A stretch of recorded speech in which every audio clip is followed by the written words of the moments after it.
As we went live last week, as soon as we got off, James Harden was traded. Man, So we're gonna talk about all the guys that got traded. It's a long list. James Harden to the Cavs, Anthony Davis to the Wizards, Trey Young got traded to the Wizards like a month or two ago. Jaren Jackson to the Jazz, Darius Garland to the Clippers, Zubac to the Pacers, Porzingis to the Warriors, Vucevic to the Celtics, which I like.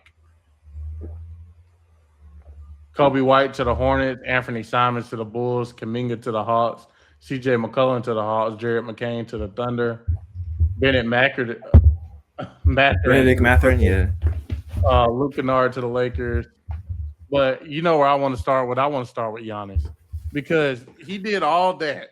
He did all that drama just to say, no, I'm not going nowhere. To make it seem like, because we know it's not the front office just shopping him. Like they're not shopping him for fun. He told them behind the scenes that he wants to be traded. And then all of a sudden he doesn't want to be traded anymore. Like it doesn't make sense. Like I don't want to spend too much time on it. I know we've talked about it a lot. It's just like at some point it's like we do this every year. Like just stay there. Like if you want to stay there, it's fine. Like stay there. But can we stop letting your agent create these narratives of Shams every year, every summer, every off season, every deadline to think every team has a chance to get you? Like the Warriors came out and leaked to the media and said we feel like the Bucks will never trade them. Like we're not even gonna like we're gonna like try and get another trade. They're not gonna trade them. Man, my But thing, but you can go ahead. You can go ahead. nah. Because I Don't was talk gonna about. pivot to something else. You can get if Oh, you want to okay. talk about Giannis, you can talk I about do. Just a little bit, just a tiny little sliver. The one thing I noticed about, like immediately, I think the day after the deadline, he went public with his sponsorship from Kalshi, which is like a betting site. I want to say, that. Okay. or yeah, and I'm pretty sure it is. I know for a fact it is. Funnily enough, the amount of people that were betting that he was going to be traded on Kalshi was like super high. Mm-hmm. So, do you think any of this was like Everything's there? linked. There, It feels like he was just trying to get a bag for real. He said, maybe. "Don't listen to this rumors being fired." He's talking to Bucks right now. He said, "Don't Mm-hmm. listen to these rumors being like going crazy. I'm just trying to get my bag up." I don't think it was like that I obvious, doubt it because Shams like, ain't do you just putting think? it out for fun. Shams, I mean, you don't think he left some like breadcrumbs and like trying to get the spark going, and then just so happens in the conversations that are happening with Kalshi at the same time, and I don't all know these because bets are it felt like coming they were in. legit like shopping them. It felt like. I mean, it feels like that every year. Mm-hmm. You know what I mean? So, I mean, I don't know. I'm not saying those two things are linked, but I'm saying that Giannis probably made money off of it, like by proxy, because Kalshi made money off of using his likeness to like get people to put money into their system. Uh, But I'm not about to slander that man. That's for other people online. We got to talk about the winners and losers of the you know who deadline. you know who's a winner already? Who like they look good? James Harden and the Cavs and And Donovan the Mitchell. Cavs, They yeah. look good, man. I look, you think they're the biggest winners. They look good. I'm not gonna lie. Like last night, whenever you guys watched this, Monday they played James Harden, big shot, three, take the lead. Then Donovan Mitchell comes down next possession. Man. James Harden, they give it to James Harden. James Harden look, he throws it to Mitchell. Mitchell gets it, goes straight to the rack, goes free throw line, wins the game. I mean, they look good. I mean, they're, they're not taking no tough time to adjust to each other. But I mean, it's really was it like what is James Harden and Mitchell going to do in the playoffs? Because we know they're going to make noise in the regular season. We know a Mm-hmm. lot of teams can make noise in the regular season. What you do in the playoffs is what matters. But so far, they are a winner in my opinion. Um, I, I think Darius Garland to the Clippers is interesting because I like his potential. He's a two-time All Star. He just can't stay healthy. Mm-hmm. But it might help the Clippers more long term because of his age. He's a young player and he can be very productive. I mean, when he's on the court, and the Clippers, I mean, they still hot too. So it's looking like maybe both sides are Both sides benefiting right win. now. Yeah. So we can sort of cheat on this because we sort of seen like a game or two so far with each team.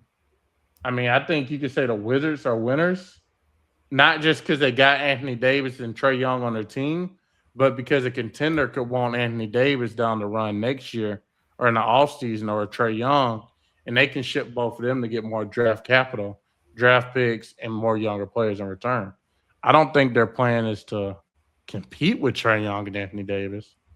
They could, You but don't think so? Because I feel like in the East it's possible, and I think they yeah. have a team, like a young team, that I don't think they need to like really sit on too hard. Mhm. Like I feel like this is kind of when you want to like make that push with them and like really like test their limits with those like all stars that you put on the team. Like me personally, I don't think you should trade them. I think they should try to keep them, especially in the East. But the East is getting better, so it'll be a little bit more tough. But they can compete for a play-in at least Yeah. with that roster. I like Vucevic to the Celtics. That's a sneaky one. I'm not gonna lie. If That one was Jason Tatum sneaky. comes back, that's a sneaky one. I Tatum, think another Vucevic, sneaky one, Brown. Alvarado to the Knicks, is a sneaky one for me. You think so? I didn't really I- think about that one. Because Deuce McBride's been out for a while, and I think Jose is a good like I feel like he matches their energy, and I feel like he's a good backup point guard. Although that could get me on a whole nother tangent about the Pelicans, because I thought they were supposed to hold their team. I thought they said that this was the team, and then they're gonna trade the Hart to the Knicks. Like, come on now. At least they traded him to his home team, but it's like, man, like you want to talk about losers real quick. I want to talk about the Pelicans. I feel like they some big losers, and they didn't even do too much.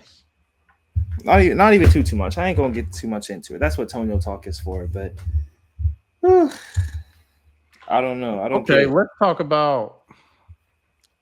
Excuse my language, but what the hell are the Warriors doing? Because it comes to a point where it's like we're just trying stuff. We trade for Kristaps. He's not even healthy. Like I see the vision in theory, but if he's like, healthy, I see the vision. But we gotta be all in for like 2027 or the 2026 season that starts next year, because there's no way we can do anything with this roster we got now. Kristaps, Curry, and Draymond. I mean, that's a laughable big three right now. I know that's Jimmy a godlike Butler will big be three back. in 2019. Jimmy Butler will be back though. Yeah, Jimmy Butler, Kristaps, and Draymond on paper 4 years ago would have been a problem. Man, But Jimmy Butler will come back. I think a lot of people don't think he'll be the same. I think he'll at 37. I think he'll be serviceable. I think he'll still be a good player. mm-hmm. I think you got to make a splash this summer. They shopped Draymond around the deadline. I think they got to make a big trade in the summer, or they got to make a big signing, because Curry isn't gonna. They're showing they're trying to do it, trying to get Kristaps. You're showing you're trying to do something. I know maybe we're punting for the rest of the season and we're trying to set some up in the summer. I mean, is he out for the year? Who? Kristaps. I don't know if he's out for the year. You But keep if talking, you're I'll check. punting, you might as well do an Anthony Davis, Trey Young. Shoot, don't even play him. Let him get fully healthy. Man, we all down bad. All of our teams are trolling us. The Pelicans trolling me. What The are Rockets are what are the trolling me. Rockets doing? Why didn't they get a point guard? So They the got Rockets- to think that Van Fleet gonna come back soon. They have to have some good news with him. There's no This other year? way that you. Yeah, there's no other way know? they don't make a trade, because they could have got Kobe White for cheap. They could have got Io. What's his last name? I Could've got forgot it. Kobe I'm not gonna butcher his last name, but we know who we're talking about. He got still traded to can the get Timberwolves. Lonzo Ball. As of this recording, you still can get Lonzo Ball. I don't want At Lonzo Ball, moment. me personally. I don't You want don't Lonzo want Ball. Lonzo? Right now, I feel I like, want the Golden State to get him. man, and Defense, y'all can playmaking. have him. He's not looking to score. He's not looking to take anybody's shots away. He can get people involved. He has good size. He's not no midget. He's not a Chris Paul if you sign him at this age. I mean, I feel like he could help. I mean, his size, his playmaking. You don't think so? I feel like if the Rockets get a guard, they need someone that can facilitate and shoot. I don't really trust Lonzo's shot this season. I'll give you And I that. feel like Like I feel like a Kobe White would have been great, and he went to the Hornets for next to nothing. The Rockets could have gave up Aaron Holiday and some picks for him. Io went to the Timberwolves. I think it's a very sneaky one. Timberwolves gonna be or like notably better. The first game with him on the court, I watched the highlights of, and I was like, wow. Like Io was in like a third of the highlights. I'm like, oh, okay. If it's not like him like dishing the ball nice and getting like a hockey assist, it's him running the rim or shooting a three or getting like a normal assist, and I'm like, oh, okay. Like the Rockets really could have used that. That would have helped round out their team a lot because it helped rounds out Minnesota's. You, Oh man, you know who's been real hot that just made a good trade? The Hornets got Kobe White, and they've been one of the hottest teams in the league. Like LaMelo, Kobe White, Brandon Miller. What's the guy from Duke name? The rookie? I'm sorry. Nipple. Yeah, Kyle Knipple. I mean, you got them four, and you got Washington, PJ Washington. No, not PJ Washington. Mikal Bridges. Yeah, no, Mikal Bridges. Miles Bridges. Miles Bridges. I'm so sorry. Yeah. Miles Bridges. Everyone watching this video. I'm so sorry. Man, Hornets had Mikal Bridges. I'd be like, dang. I know exactly. And Bate. Moses Diabate, yeah. Yeah. I don't know why I'm blanking on their names, but I feel like they can make some shake. Like maybe this year. No, they're a playoff team. I'm not gonna lie. I mean, I think they can get into the definitely the play-in, maybe win a game. I think they can.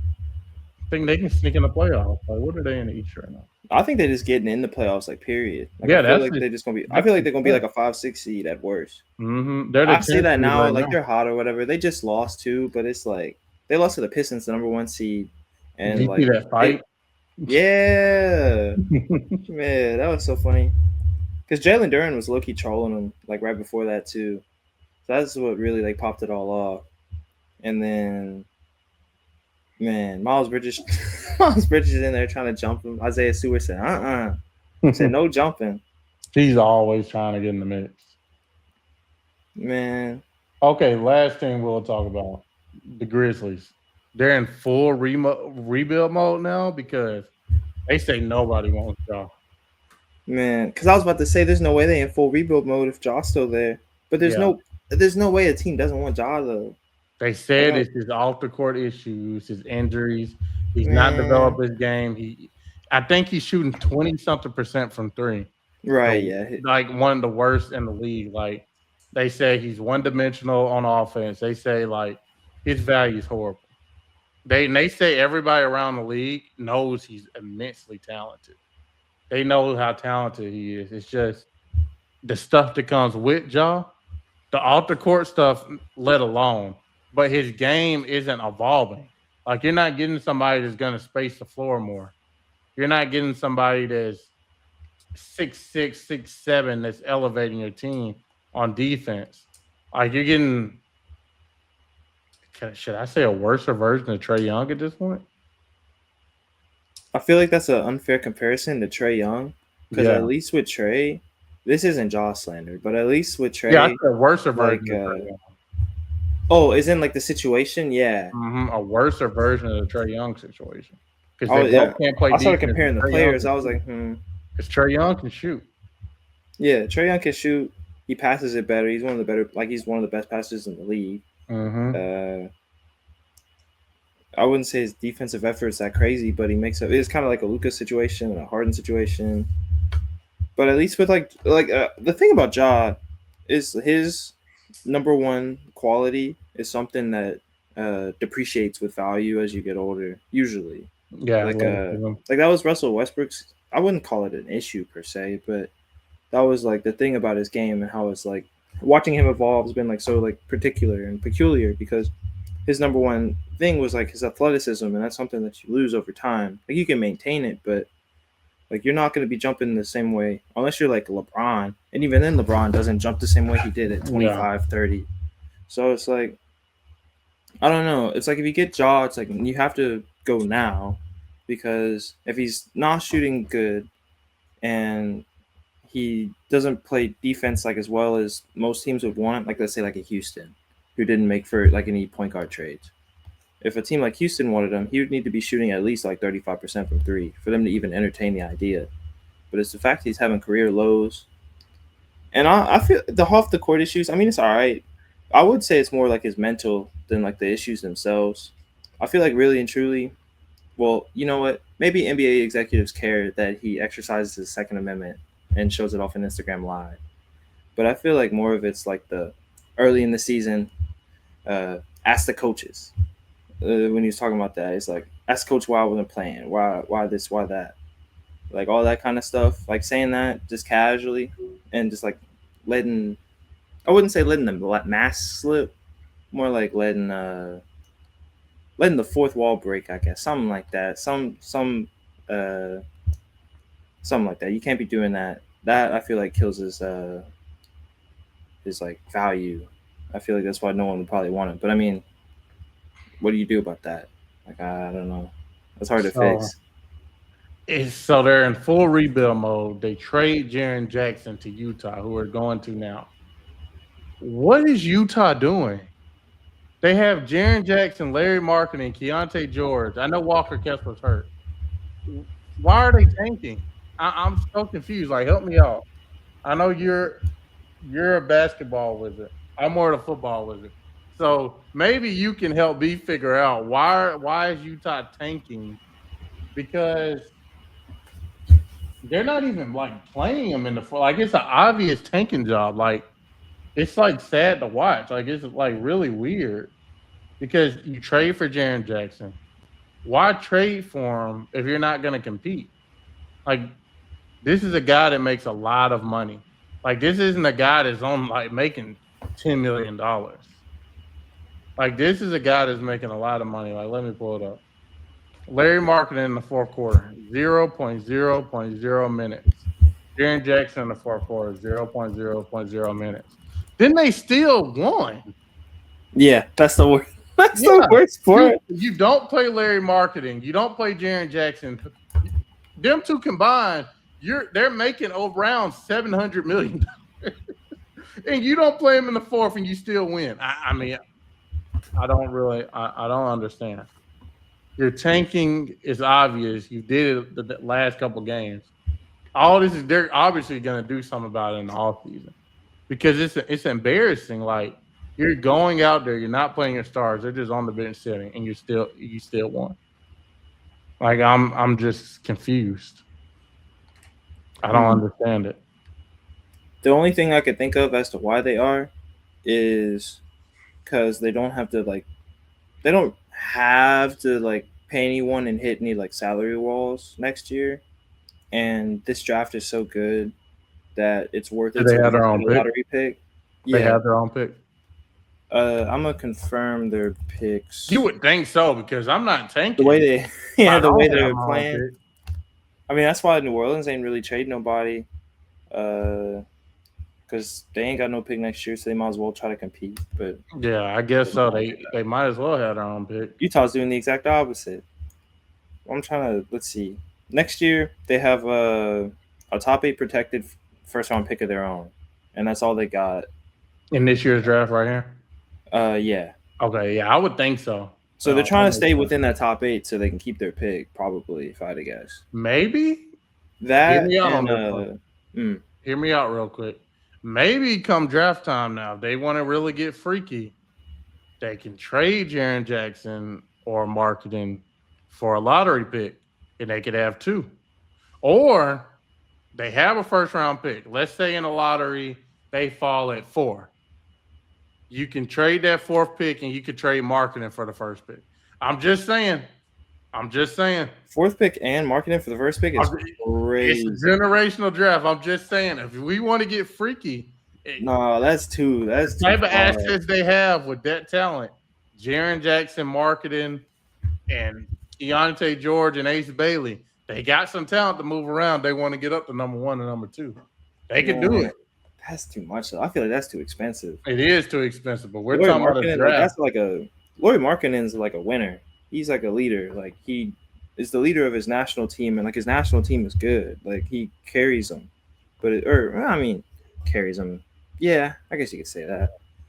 But so it's like how about Jaren Jackson? And let's say you got the 6, Jaren Jackson, the 6th pick. I guess it depends on who got the earlier picks. Mm-hmm. Because I feel like a team like Indiana would maybe entertain that. Because I mean, imagine Jaren Jackson, I feel like Jackson and Zubac with Tyrese Halliburton would be let low me key put crazy. you in the number one pick shoes. Let's say you have the number one pick. Let's say you're any team. You have the number one pick. I'm not gonna give up this number one pick for anything now. Right? Because you This number one pick can be Darian Peterson, DeBonsta, or Wilson. Like, I'm not giving this up for a bag of crumbs. You better come with a crazy offer because right. everybody in the league is gonna come with a crazy offer. Mm-hmm. So you better come with an offer. And Jaren Jackson an offer would be appealing. See, but I feel like they're not even No. gonna try to shop him for real. Because if they wanted to shop people, they'd have been shop marketing.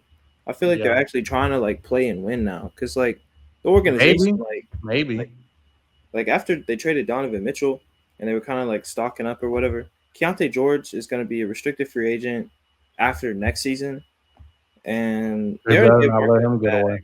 Yeah, exactly. Like you're gonna have to pay him, and then if you're gonna have Jackson Jr. and Marketing and Walker Kessler, it's like you're gonna need to like go all in either next year. Also, another thing is they say Walker Kessler is the key to this because Jaren Jackson shines on defense when a guy like they have like a Kessler playing the 5. So like when he was in Memphis, they had Steven Adams playing the 5, and Jaren Jackson could roam and just block shots and rebound. Mhm. So a guy like Kessler opens up Jackson to sort of roam and really do what he likes to do. Like Jackson playing the 5 isn't appealing to a lot of teams. They want a big 5 like a Kessler. Yeah, And Jackson playing the 4. So Kessler is a part of this. I know he's young and a lot of teams want him in a trade, but Kessler's a part of this too. Well, at that point, it's like I don't know who they'd want to give up, because if they wanted to give up Marketing, they would have been done that. They've been shopping him a while though, so they've talked. I feel like that's been more like his name being brought up than him being shopped. Mm-hmm. I know at one time the Warriors got real close, but they wanted. This is before Marketing had the season he was having this year, but they wanted a lot from Marketing. Like they knew his value. They wanted to tear the Warriors organization up for what they wanted to do with a trade. Right. I guess it just depends on the asking price. That's really the only thing I could think of. Yeah. I mean, I feel like they're gonna try to win at least next season, but I feel like the West is so hard to like find an opening, even for a play-in spot. Mm-hmm. It's so volatile. And I mean the East is volatile in its own way too, but it's kind of just within the playoff teams. Like the play-in, it's like the battle of mid, but like in the West, it's like a play-in team could make the playoffs over there. So it's like you really gotta like step your game up. You gotta win your division games. Like you gotta like really handle business. I think the Jazz have a squad for it now, but and then, like they're showing like the flashes of it. Like, what you mean you're not playing your star players and you're still beating teams? I mean, it's Miami, but it's like that's a play-in team. Like that holds weight, that holds value, and they like have good wins on the year. They low key cooked the Rockets on the second game of back-to-back at home earlier, like in January, I think. And I was watching that game and I was like, dang, like this team's nice. Like Keontae George is crazy. Willie Markkinen's insane. Walker Kessler, he hasn't really played like too much, but yeah, he's out for the season. Like he's nice. Like they got a nice squad, and Jaren Jackson adds to it. I'm a little confused, but I mean, you can't just like sit on your hands and wait for the Oklahoma City dynasty to fall apart. You can't sit on your hands and wait on the Timberwolves to shop around Anthony Davis because they can't get over the hump, or to Anthony Edwards. Edwards, yeah, that's what I meant. I was thinking Anthony Davis because he'd be getting shopped around. Or you can't sit here and wait on LeBron to retire. You can't wait for KD to retire. Like you can't wait for the Spurs to get fully loaded with their drum mag and then start going. Like you gotta go now, or commit to sucking for a few years and just wait on it. Look what the Spurs did. A couple, like let's take 3-4 years ago. I mean, the Spurs looked dull just with Wemby at the time when they first got Wemby. Then what they added around to him, just being a smart organization. You get Castle, you get Dylan Harper, Vassell. Yeah, Devin Vassell. He was a Yeah, draft pick a little earlier. Like it's Luke a Cornett, DM free pop. agency. Luke Cornett, adding Luke Cornett this year, I feel like it's been huge for them. I feel like that's helped unlock Wemby because he can get off the court and they still have a lob threat. They still have a defensive presence in the paint. Like Luke Cornett's good. Like he's a champion. Like he won in Boston. Like if I feel like I don't know. Like I feel like every team is trying to like hit the blueprint, like the Thunder blueprint, the Spurs blueprint. And if this is what the Jazz think it is, then I mean, hey, they got it. I don't think it's a bad squad, but it really just depends. It really depends on this draft. And if they're trying to tank, they got to do a better job of hiding it. You might see some teams do some wild stuff in the next couple of months with the people that's in this draft to get good position. March Madness really going to shake it up, too. There's going to be a lot that goes on between them. Hey, it's all fun and games to the NBA. Have people say the lottery is rigged. It's all fun and games. The Jazz get like the 14th pick. Man, they're going to get nobody ever tanks again. They say, okay, you want to tank? So you want to tank? All right, let's keep tanking. And they make a rule that says if it's obvious you're tanking, you're gonna get the worst pick in the lottery. You get half your odds. It's like, dang. But yeah, you gonna mess around. They're gonna give you 14 because you're embarrassing their product. I mean, you're literally embarrassing the product. Right. I guarantee you, nobody would ever tank again because it'll be no beneficial. It will be no reward for tanking if I had to get the number 14 pick. I might as well compete. I don't even think it's that crazy of an issue with just like the lottery system inherently, but I feel like they should at least make it smaller to incentivize, like, how do I put this? If you put less people in the lottery and spread the odds out a little bit better, then there's less incentive to be the worst team in the league.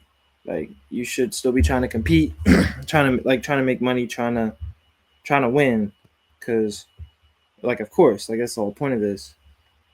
So I feel like a little bit of refinement was really all they need. I feel like even if it's like obvious cases like this, they've definitely like got less and less obvious.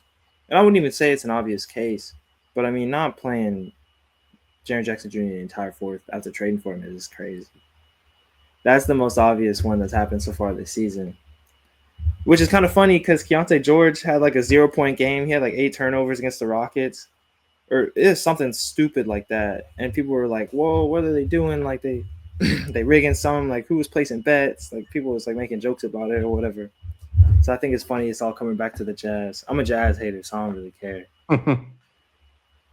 Man, we've been going for 58 minutes. We're gonna get y'all out of here. Antonio, how can everybody check you out? Antonio Talk us down there. You know what I'm saying?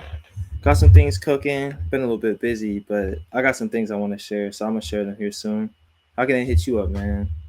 Man, thank you guys for getting me to 150 followers on Instagram. Man, come on now. So we've hit 150. We got a lot of good stuff going on. We're gonna have a fun off season on here on the podcast. We're gonna talk about a lot of rankings. We're gonna do. I hadn't told you about this yet. Receiver rankings, quarterback rankings.